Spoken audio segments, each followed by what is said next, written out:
Hey guys, so today I have a special guest. Today I have my father here.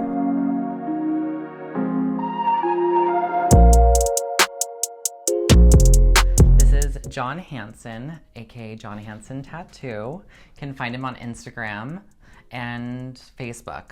John Hansen Tattoo, literally. I'll leave both of those down below.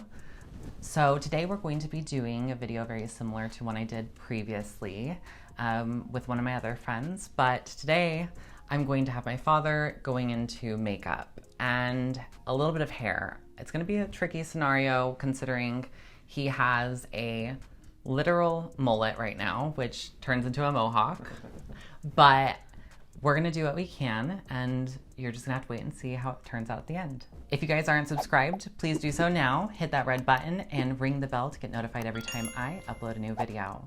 And if you haven't checked me out on social media, Instagram's my favorite, so maybe go give that a gander. And now let's get on with the video.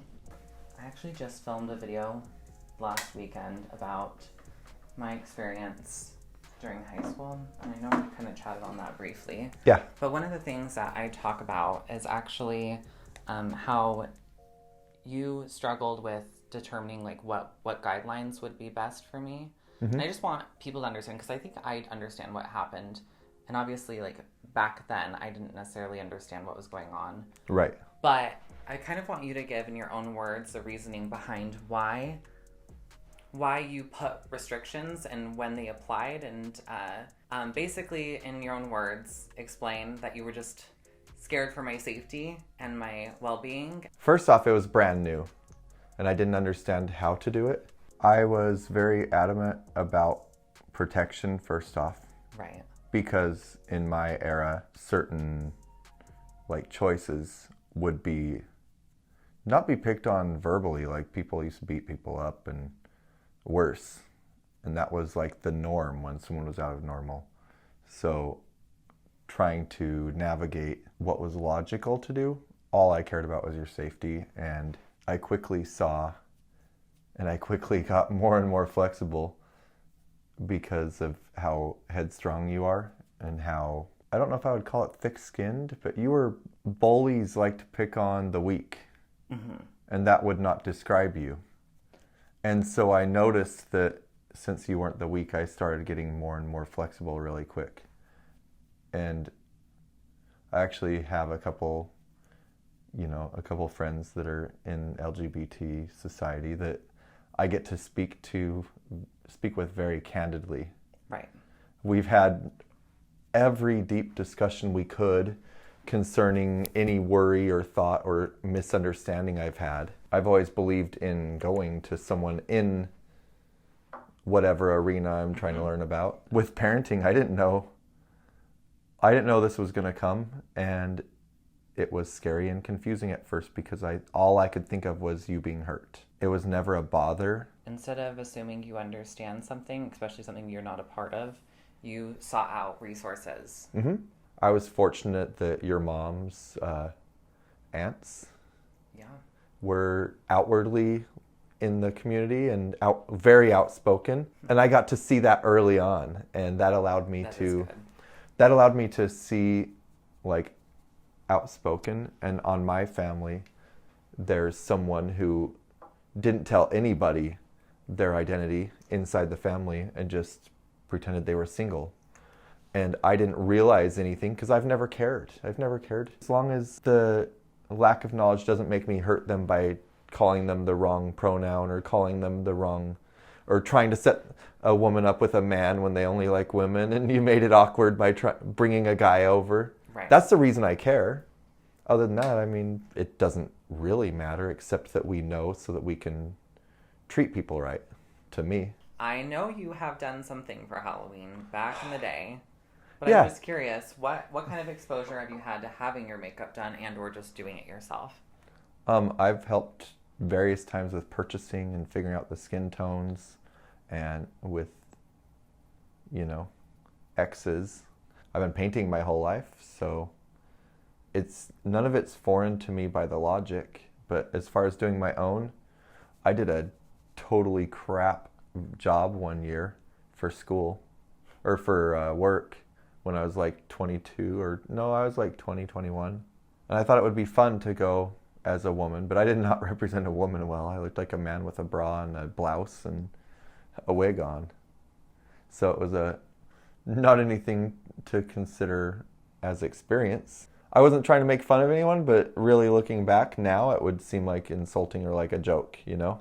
I've been lucky to have careers where I interact with a lot of different walks of life. I met some friends when I had a shop. They had a custom car shop as well, and they were swingers, and I knew nothing about that whole world. So we had some really open conversations after we got to know each other. And when you're sheltered your whole upbringing, like I was, you realize how much of the world was there all along, but it felt like aliens from another planet telling me about some fake thing, you know?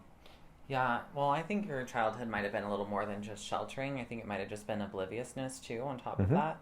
Which, we all have our spots. Like you just said, you don't know everything, and you're well aware of that. After growing up, if you're opened to new experiences and new people, you will always learn from these new people in your life, whether that be good or bad learnings. Oh, yeah. After I started to go full-time, I started dressing full-time, it was into senior year, I would say. Junior year, it started to happen pretty intensely, but then senior year, it was like a for sure thing.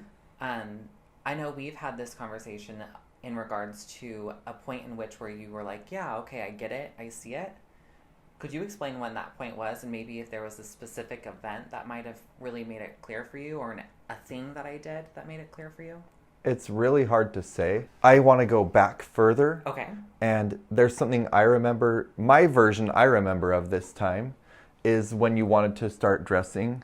This is something I haven't talked to you about, I don't think, ever outside of it when it happened. My version I remember is that I told you I wanted you to get better at makeup before you were wearing it to school. And that was one of my big things. Because the first time you do makeup, you aren't that good at it. The second time you do it, you aren't that good at it. The 10th time, you start to figure something out.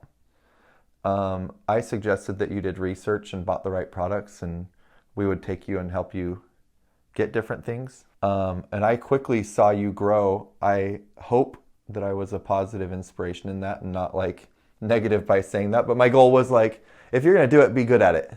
I do want to remember this conversation very clearly. That has stuck out as a key point for me in that path from going from you not doing it to you doing it for school. I remember a fear that like a boy would think you were hot walking up behind you and then realize it's a guy originally and take that out on you and it get ugly. That was the type of protection that like clouded my mind. And at that point in my life, I was newer to my tattoo career and I was burying myself in it. I was working 6 or 7 days a week, so I wasn't around very much either. Right. So luckily, Bree was around to help a lot. Yeah. But she was young and inexperienced with children. In addition to all of this other inexperience, I just left her with the reins. She didn't necessarily sign up for that, except that she signed up for being with me. Well, like, because it started to happen right before she entered our lives. Like, literally right before. Like, we're talking a month and a half before I think I met her. I cross-dressed for the first time. That Halloween time was when we were in her townhome, wasn't it? Christmas, we met her for the first time. I might not have known about some of it because that time in my life I was disconnected from my own world. Right. And neglecting you guys with quality time because of it. Yeah, no, I get that. I now, again, looking back at it, I understand everything. Like, you had told me stuff was going on just days before you told the family, and being Mike and Spence, obviously. And so I was prepared for this moment in time to happen, which was good because my biggest fear has always been them. I don't know if it comes off as that through my childhood, but at age of 7, when Mom and you broke up, I literally stopped caring about myself, and my brothers became really the thing that really worried me in every moment. And every time something happened that they weren't okay with, I tried to make sure it was brought to someone's attention. I vividly remember, though, that I started wearing makeup and actually have pictures with William wearing lipstick inside that living room. So, I remember pictures of that, but my timeline didn't pull it up as then. That's really interesting. I've always been open to people being whoever they want to be. But my entire upbringing, I've been very naive. It's kind of like happy-go-lucky a little bit. And when I get stressed, I get more happy-go-lucky to protect myself from stress. Because I realize if there's nothing I can do about it right now, why worry about it? Yeah. Like sometimes to a fault or sometimes to a neglectful end, you know? It's really interesting because I've grown a lot and learned about the world a lot now. And so when I let myself dig up like suppressed feelings and emotions and like times in my life, I have a paradigm shift really fast and my memories start to get funny because I realize my memory was based on beliefs I don't believe in anymore. And I realize more of what I did when I look back, and I realize more of maybe why they did that or like another reason or comprehension. I don't dwell on the past with the being upset. I just try to learn from it. Of course. I think that it's good to analyze your past and remember people change and that scenarios are what got you to be who you are today. Mm-hmm. But sometimes you have to go through those motions of literally reliving those things in your mind to even understand how they actually affected you. Mm-hmm. And or even how you felt about them or how you now feel about them. Because sometimes we think that we're angry about something and then we realize something about that moment that makes it a very wonderful thing for us to have gone through. Mm-hmm.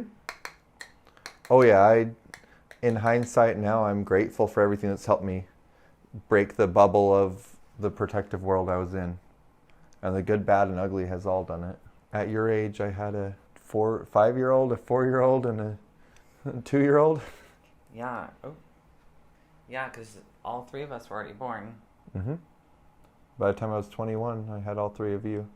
Yeah, so actually going back to us talking about your experiences doing makeup, you actually helped me one year do my Halloween makeup.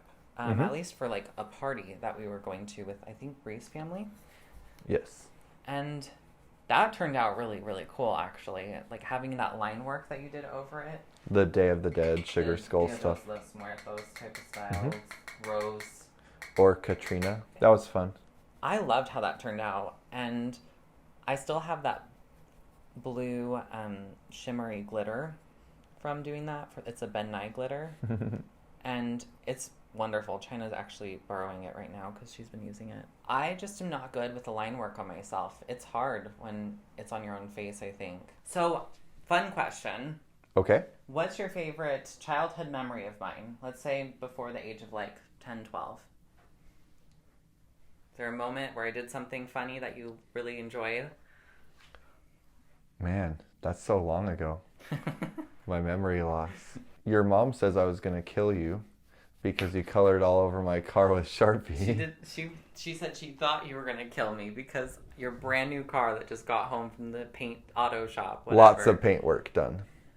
I took literally, apparently, a black magic marker to it. Did my best. And you drew all over the side of it. Did I draw over the pinstriping? Right over it all. It came off with very minimal effort, and I was afraid there was going to be more permanent marks underneath. Like on a countertop, you'll wipe something and you'll see a stain. Later, I learned that you could have buffed it out if it did go really bad. Coat. Yeah, because it would just be in the clear. It wouldn't soak through clear. I didn't understand that, though, at the time. I had just had someone help me paint it. And you were hardly starting your own business or whatever you're doing. And I couldn't really afford the paint job when I got it. It was a splurge. So if I had to pay for another repair, it would have been like, you know, I tell people now, don't buy something if you can't afford to buy it twice. I just have a million fond memories of taking you guys to the shop and how good you were and how fun it was to build stuff with you. And I made you a room in my old stereo shop. And yep, some 2x4s and drywall. Mm-hmm. And you guys, I put the bed really high and you guys did really well at it always, but your cousin fell off the first time she came over. And that was not good. I remember playing SingStar with you guys. Oh, that was one of my favorites. That's a big memory. And we actually heard that song, Beautiful Soul, whatever it is. Jesse McCartney, yeah. Yeah, we heard that today because we were listening to 90s and 2000s on like the satellite radio, like the best of Top 100, whatever, when we were driving around delivering The stuff for Brie. That song came on, and I know it all, and I don't know if I've ever heard it outside of SingStar in my entire life. So we talked a little bit about exposure to gay culture and that coming and being a really pleasant thing when my aunts were involved. Was that the first time you had like direct experience with someone in the queer community? I have a friend that I was friends with around 11 or 12 years old that I've later found out is, but I never knew that about him, and I never knew if, you know, if he thought I was cute or thought someone else was. I never even knew about it. So this is something like back in a time when people didn't talk about it and it was taboo. He was a neighbor friend, so it just stayed in Utah with him. You know, the friendship did. We saw each other one or two more times maybe in our whole life. For no reason though it was intentional, but 14 is when I moved away. So from like, I met him at 10 or 11 till like 14. And I would take my older brother with, or my younger brother with, who was 3 at the time, and we'd go hang out there for hours. So we had a lot of fun being friends, but I didn't know certain aspects of his interests because we were probably more casual video game friends than anything, you know? Yeah, well, and he might have not even thought of anything about it at that time in his life. Right. There's no reason to label any of this unless you need to communicate to others. All that labels are is a communication device. Because I want to know, how to address you and what to say around you, and not be shocked when you bring your partner around, because I didn't know that would be what your partner would look like. I think it's more than that, though. I think that labels are a thing that not only, like you said, are a communication device, but they're also something that allow people to feel comfortable with things. True. Because they just, if it's nothing, they don't understand how to process it. But if there's a word for it or words to it, I think that they have an easier time adjusting. But like I call myself a trans woman, but like I identify with people who are non-binary probably more than I do with someone that feels like they are a full woman trapped inside of a man. And it's a hard thing for me to even start a conversation on. Well, there's enough subgenres of labels, but like I said, a label is a communication device. It gives you a comfort zone. You can find others in your same comfort zone, and you can find people in other ones and explore and learn where they're coming from. Oh my goodness. I was like, what did I go into? I think it was that one. That's like me with my art palettes. Always. So what is your favorite medium? My go-to, if I'm going to do a painting, is to do liquid acrylic on wood lately. There's something really natural about the look to me, and it feels like a wood tone gives a similar like undertone to my art of what a skin tone does. So like everything I'm going to do for canvas art is to build upon my experience and skills for tattooing. So this is a little random considering the topics we've been talking, but where do you see yourself in 10 years? I'm so focused in tattooing that I see myself still tattooing. Early on, I always thought I wanted to have my own tattoo shop.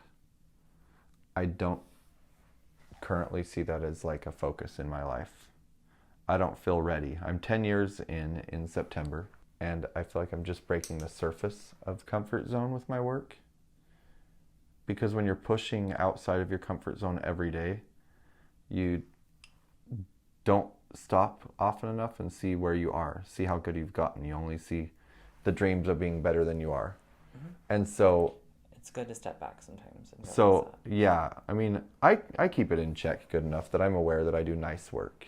Yeah, there's never been a thing you've posted on social media where I'm like, that's embarrassing. And I'm so picky about that with what I do. But my belief first is you get good at everything in a topic, and then you specialize where you want to go from there. So I could see myself specializing to a specific style maybe, or to refine it, and still doing other things for people, but having like my mission statement on what I want to do, you know? So on another random talk about life and sexual preference and everything, I grew up with a lisp, and all through high school I got called gay and picked on, and it was used as a derogatory term, and I didn't understand why. You know, I would defend myself not because I was insulted, but because I wasn't gay. And they were just targeting me without it being accurate, and it was quite bothersome to be mislabeled, you know? I think that might be part of why I push to understand people's, like, how they see themselves, not just paint my own picture on how I see them only, you know? To respect what they see, because literally I got called it as a mocking term for 3 years straight. While you were dating someone. Yeah. That was a woman. Yep. But yeah, I did that. That might reflect back to my protectiveness over you. Because I didn't like being treated poorly for something, you know? And so it's easy to transfer our own experience on someone else, even though it won't automatically be your experience. That was mine, you know? Right. Well, like you said, you grew up in a different decade than I did. Yeah. So, quite literally. So it's hard to understand how things have evolved. And China and I actually had this conversation in a previous video where I talk about my experience in high school. And I'll link that here if you guys are interested in checking that out. But she basically says that she had the complete opposite experience in high school than I did. And we went to not the same school, but a school in the same district. Was she picked on? Picked on and belittled, but she also wasn't, I think, as thick-skinned as I was. Yeah. But she also wasn't friends with everyone the same way I was. Mm-hmm. Everyone knew me. I was everyone's friend in high school. I like this because it's, like I said, light, and I don't feel like this gross thing.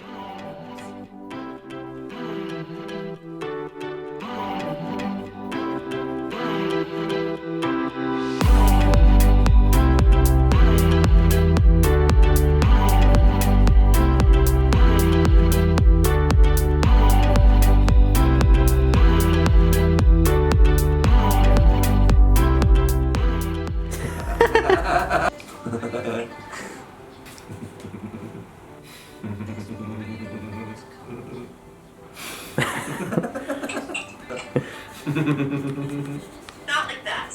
I'm losing it, okay? Are you tripping out? Love it. I'm a tattooed bitch. Kind of look like a... Got my whole neck down.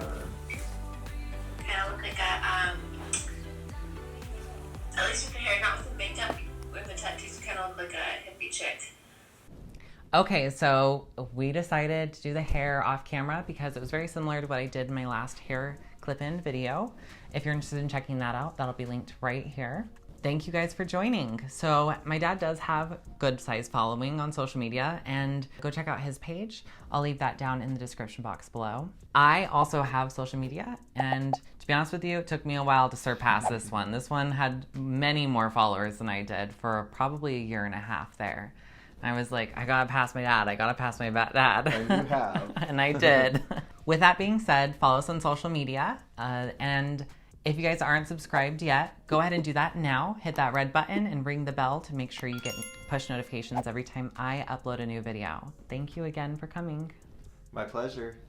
It's been fun. So let me know what you guys think down below. And if you guys have questions that you'd like to hear my dad answer that were not covered in today's video, also leave those down below, and who knows, maybe we'll film another video. With that being said, have a wonderful rest of your day. Be safe. I love you all, and goodbye.